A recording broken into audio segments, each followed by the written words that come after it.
Magandang umaga! Kumusta po? Narito po ulit ang update natin para sa lagay ng ating panahon ngayong umaga po ng January 14, 2025. Sa ngayon po ay nananatili na walang anumang sama ng panahon sa loob at labas ng ating area of responsibility. Hanging amihan pa rin ang patuloy na umiiral dito sa mga Luzon, shear line sa Visayas at easterly sa Mindanao.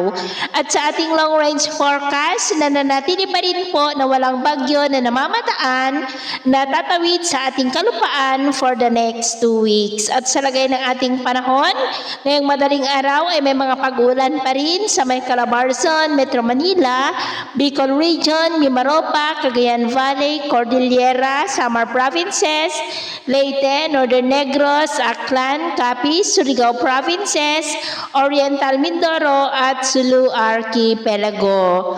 At mamaya po ay sisikat ang araw sa malaking bahagi ng bansa pero may tsansa pa rin ng maulap na kalangitan with isolated rains dito sa may Cagayan Valley, Apayao, Metro Manila, Calabarzon, ilang bahagi ng Bicol Region, Mimaropa, Samar Provinces, Leyte, Bohol, Cebu, Northern Negros, Aklan, Capiz, Tawi-Tawi, Caraga at Davao Oriental. At mamayang hapon, posible pa rin ang maulap na kalangitan with isolated rains dito sa may Cagayan Valley, Metro Manila, Southern Luzon, Visayas at Mindanao. Kaya mag-ingat pa rin po tayo sa posibleng banta pa rin ng mapagbaha at pagguho ng lupa.